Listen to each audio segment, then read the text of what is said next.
जय गुरुदेव।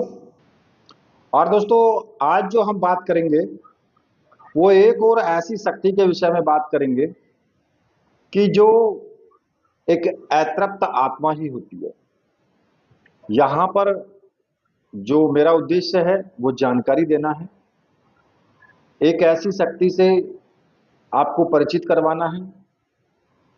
नाम आपने सुना होगा, मुंजा। कई लोग मुंजा की साधना भी करते हैं और कई लोग मुंजा को एक विशेष जगह मुंजा नाम दिया गया है, जैसे कि कोंकण है या फिर महाराष्ट्र की साइड है। कुछ ऐसे क्षेत्र हैं जहां पर मुंजा नाम विख्यात हुआ। हालांकि हमारे इधर तो नहीं बोलता है, कोई नहीं जानता इसको ऐसा, लेकिन फिर भी मैं आपको जानकारी देता हूं। देखिए, मुंजा कौन होता है? मुंजा वास्तव में वो एक बच्चा होता है जिसका जनेऊ संस्कार तो हो जाता है और वो ब्राह्मण बच्चा होता है। मान लिया कोई ब्राह्मण का लड़का है और उसका जनेऊ संस्कार हो चुका है, लेकिन उसकी शादी नहीं हुई है, वो गृहस्थ रूप में नहीं जा पाया और किसी भी कारण से, चाहे कारण कुछ भी रहा हो, लेकिन उसकी अकाल मृत्यु अगर हो जाती है तो वो अतृप्त आत्मा होती है और वो मुंजा बनता है। उसी को मुंजा लोग कहते हैं। अब पहली बात तो वो ब्राह्मण है। दूसरे नंबर, वो वयस्क है, मतलब कि एक बच्चा है। उसको वयस्क नहीं बोल सकते, एक बच्चा है, लगभग 10-12 साल का मान के चलो। तो निश्चित रूप से है कि बच्चा है तो शरारती भी होगा, नटखट भी होगा। तो ये वही शक्ति होती है, इसी को वो लोग मुंजा बोलते हैं। हालांकि होता प्रेत ही है, होती एक आत्मा ही है, लेकिन लोगों ने क्या किया है, लोगों ने उसको अलग अलग नाम दे दिया। कहीं उसको ब्राह्मण प्रेत आत्मा बोल देते हैं, कहीं उसको मुंजा बोल देते हैं, कहीं दूसरी जगह कुछ और बोलेंगे। और बहुत से लोगों ने तो मैंने सुना कि वो 1.5 फुटिया भी बोलते हैं भाई, किसी किसी को। खैर, नाम कुछ और होगा, बोल दिया 1.5 फुटिया। छोटा होता है तो 1.5 फुट का होता है तो 1.5 फुटिया ही नाम रख दिया उसका। खैर, ये जो होता है ना मुंजा, ये होता बहुत ताकतवर है, क्योंकि ब्राह्मण पुत्र है। नॉर्मल सी बात है, उसके अंदर ऑटोमेटिक ही शक्तियां होती हैं, क्योंकि ब्राह्मण परिवार में जन्म लेना ही अपने आप में एक बहुत बड़ी बात होती है। क्योंकि भगवान, वो परमात्मा, उसी आत्मा को ब्राह्मण परिवार में, ब्राह्मण कुल में जन्म देगा जो अंदर से पवित्र होगी। वो बात अलग है कि वो ब्राह्मण कुल में जन्म होने के बाद उसका मन, उसका जो आचरण है या उसका व्यवहार, वो किस प्रकार का करता है, क्योंकि उसे पिछले जन्म की याद नहीं है। उसे पिछले जन्म के कर्मों के आधार पर उसे जो है ब्राह्मण कुल में जन्म उसका हो गया।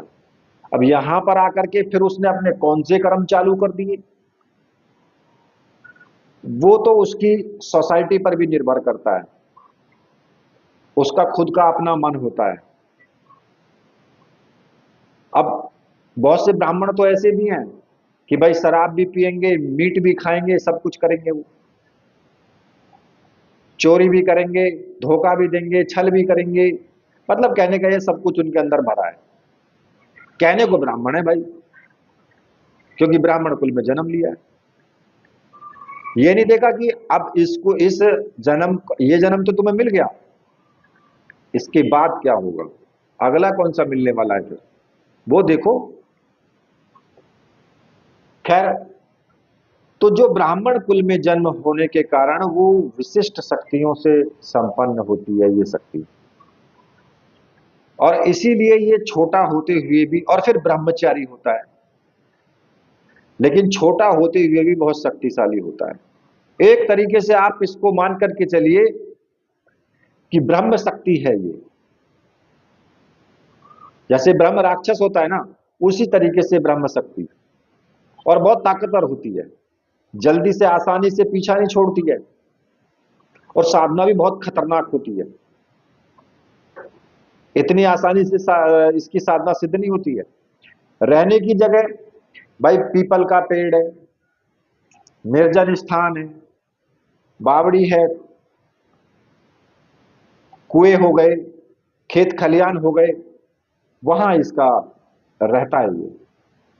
और स्वभाव जो है इसका, स्वभाव होता है कि एक नटखट बच्चे की तरह, क्योंकि इसको ना कई जगह लोग स्थान देवता के रूप में भी पूजते हैं। जैसे क्योंकि अब नटखट तो ये इसलिए है कि भाई छोटा बच्चा ही तो है, जब ये गुजरा था, मान लिया ये जब इसकी मृत्यु हुई तो छोटा था, तो उतनी ही इसकी कैपेसिटी है सोचने समझने की, तो इसलिए ये नटखट स्वभाव है इसका। ये क्या करता है कि लोगों को, जैसे आप रास्ते से जा रहे हो और इसका वास है वहां पर, आपको कंकड़ मार देगा, पत्ते फेंक देगा आपके ऊपर, मतलब ये सब दृश्य रूप में वो दिखाई नहीं देगा, लेकिन आपके लगेगा जरूर। अगर इसने कंकड़ फेंक के मारा तो आपको लगेगा। आप समझ सकते हैं कि फिर कितनी ये पावरफुल है चीज, छोटी नहीं है, पावरफुल है।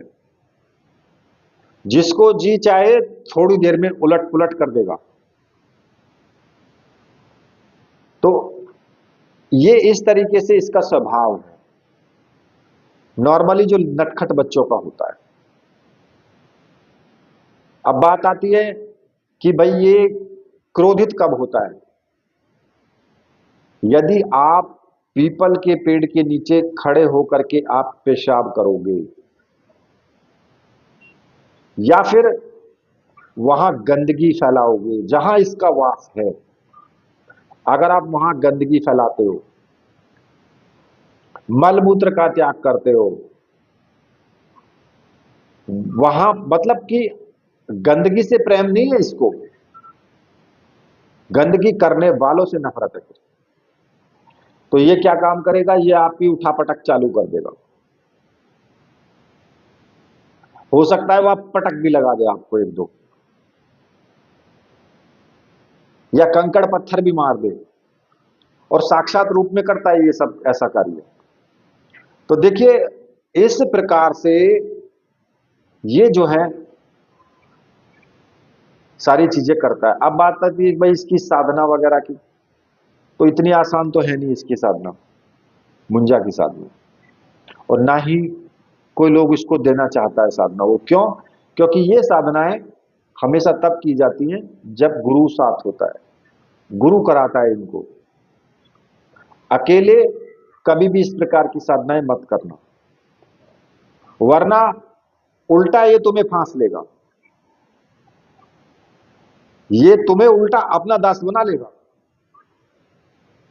तुम्हारा दास बनने की बजाय तुमको अपना दास बना लेगा ये, या कोई ऐसी चीज मान बैठेगा कि मुझे ये चाहिए प्रतिदिन, बोलो, या फिर आप इसको वचन दे दोगे और ये वचन नहीं देगा तुम्हें, भाग जाएगा, तो तुम तो फंस गए। अगर तुम वो कार्य नहीं करते हो तो फिर ये परेशान करना शुरू कर देगा, घर में पत्थर फेंकेगा, घर के अंदर उठा पटक मचा देगा, सामानों को गायब कर देगा, यहां तक कि आग लग जाएगी, रखे हुए कपड़ों में आग लगा देगा, बर्तन इधर उधर फेंक देगा।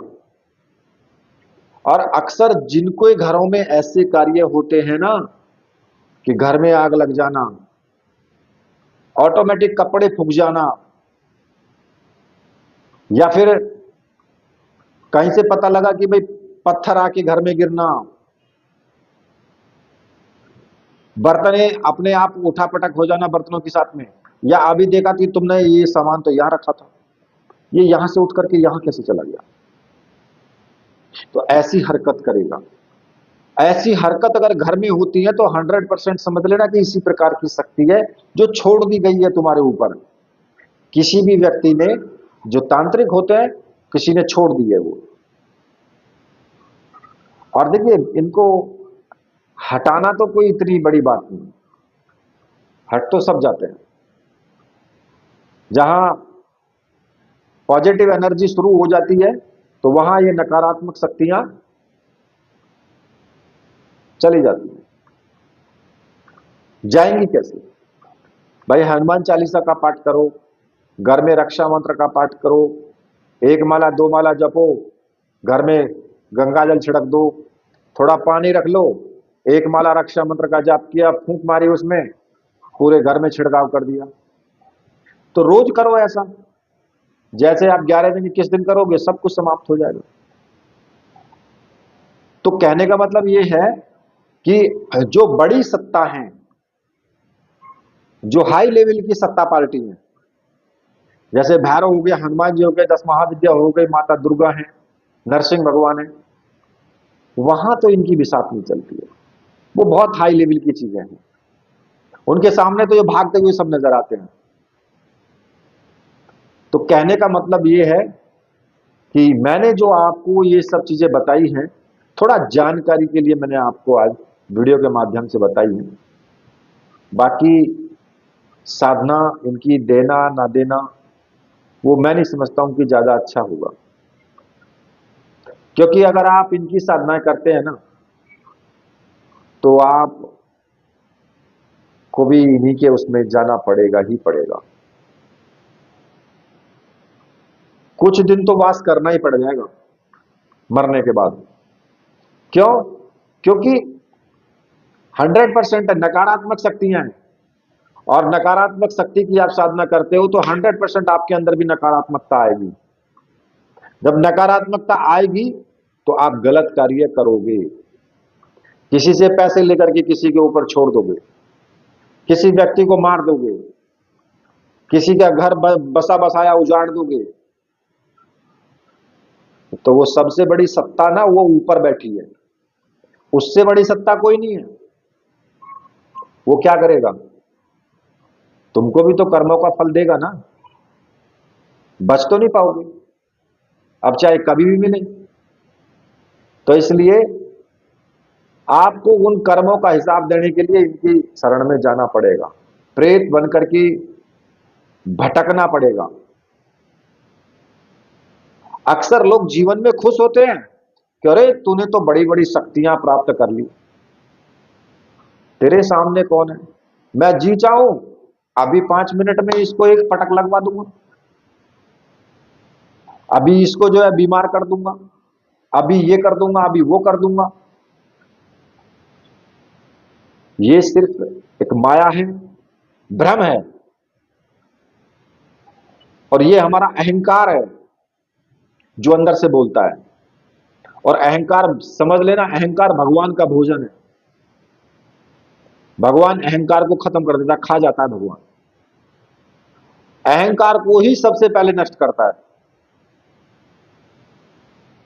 कहीं ना कहीं घुमा फिरा करके ऐसी चीज लाके खड़ी कर देगा, आपका अहंकार चूर चूर हो जाएगा। तो कहने का मतलब यह है कि भाई साधनाएं करो, सात्विक करो, अच्छी करो, अपना इस जन्म को सुधारो, आगे का परलोक सुधारो। इसी के साथ अब मैं वीडियो को यहीं पर समाप्त करता हूं। मेरे साथ बोलिए, बोलिए वीर बजरंगबली हनुमान जी महाराज की जय। बोलिए मेरे परमहंस गुरुदेव की जय।